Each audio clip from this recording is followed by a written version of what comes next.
Y102 Flashback Saturday night, and on the phone with me right now, very, very special guest, Mr. George Thorogood. How you doing, George? Always a pleasure, Chuck.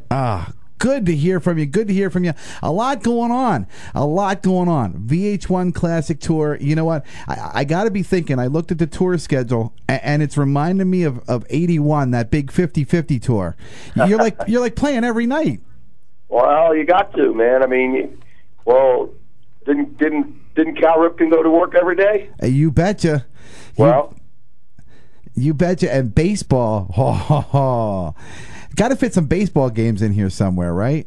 I don't know. We're going to try to make it to that new ballpark in Detroit if it's a day game. Yeah. Try to get to that because we play that night. See if we can sneak over there and catch a couple innings. Most definitely. You don't want to give up on the baseball. That's the most important thing. You know? No, it gave up on me, but I never gave up on it. There you go. Hey, you know what? I got to say congratulations, first of all, because first ever #1 Billboard chart position, top of the blues chart, the greatest hits, 30 years of rock. You know what? The album is just amazing.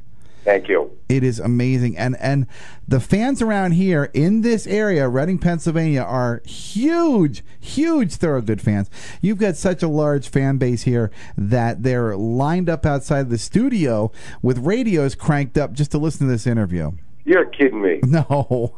All right. You've got a large fan base here, and they just love you to death.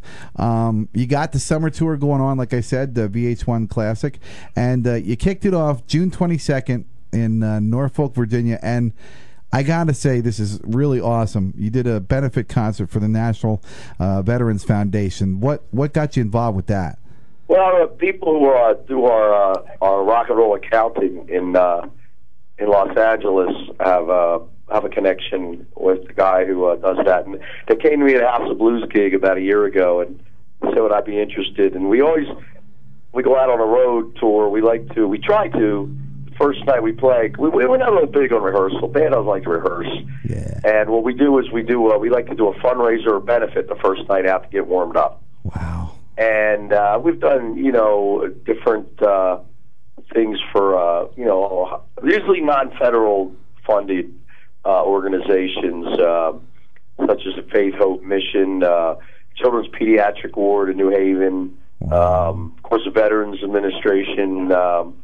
We did one with John Fogerty and Crosby, Stills and Nash, which was for veterans of Vietnam for finances to educate their children. Yeah. So, if they got something to do, we're there. That's awesome. Listen, I'd make them all fundraisers if the government would just, they'd say, hey, I'll send your daughter to school for free and you get a house. And you subsidize me, I'll do you 200 gigs a year. Because that's where the money goes anyway. So, I'm not, say, hey, you got to, we usually keep the feds out of it, because a lot of these organizations are dependent on, they're not federally funded, you know what I mean? Exactly. So it's up to the community to help support them or, help out the cause. So, hey, man, it's rock and roll, baby. That's it. Giving back to rock and roll, baby. That's what it's all about. And 30 years of rock, okay? The album is great. And you know what? Everybody's behind this album, and there's so much promotion for it, and it's like you don't even need to promote it because everyone loves Thorogood. But you got King of the Hill, you got a promotion with that, and Rock Hall of Fame, near and dear to my heart. Love the place, been there many times. You're also doing something with Harley Davidson, right? That's on the 12th of September out in Southern California, and we're going to try to invite Tommy Chong to be our MC. Wow. That is going to be sweet. Yeah. You also have one of the events that you're doing is another big event out in South Dakota, Sturgis Festival. Oh, yeah. And in fact, you're like the last band of the whole festival. And you know what? We're the last band, period. You know what? Because you guys are going to rock the house. 600,000 bikers, brother. Well, like Peter Fonda once told me, he went to one of those things and he was walking out in the middle of it and everybody said, hey, you don't have any security, you don't have any bodyguards. He goes, what are you talking about? I got 50,000 bodyguards. Ain't nobody going to stop Captain America. That's exactly right. And I'm a big NASCAR fan, and you got the Robbie Gordon car with the logo on the hood of the 30 years. It's kind of freaky, man, because I figure, we got the bikers behind us, right? Yeah. We got the veterans from the military behind us. We got the Native Americans behind us. Now we got NASCAR behind us. Now we ought to make it. Yeah. With all that going, we ought to be able to get a gig. I think there's no problem for you guys getting a gig. You guys have just been rocking and rolling so much.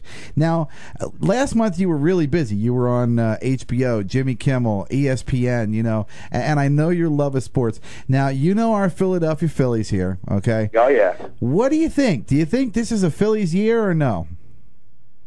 It's a Phillies year.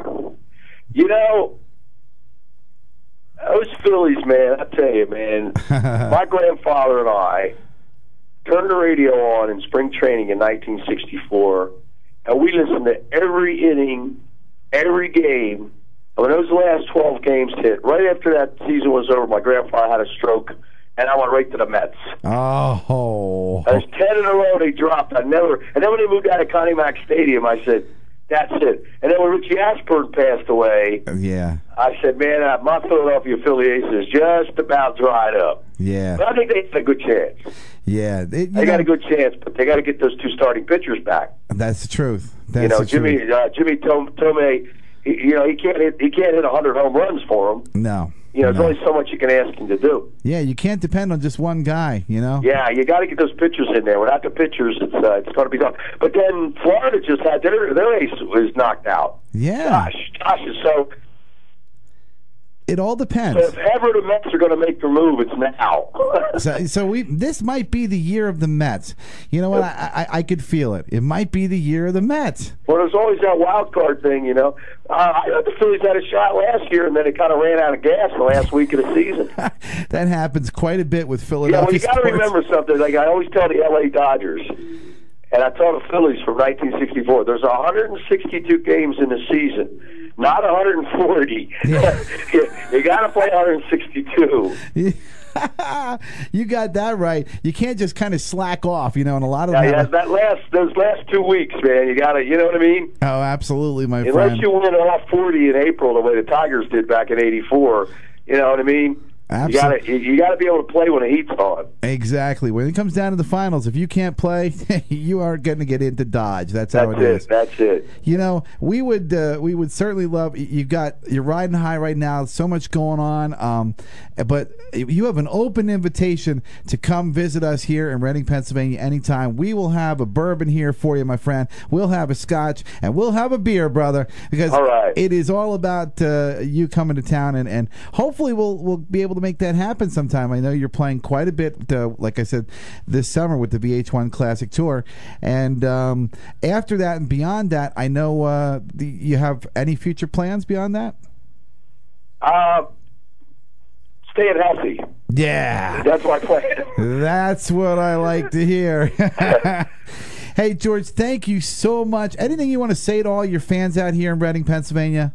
Well, I just wanted to say, thank you for 27 years of loyal support, and when we get there to town, we promise not to disappoint. There's no doubt in our minds. We know that already, my friend. Thank you so much for joining us on the Flashback Show tonight, Mr. George Thorogood. Chuck.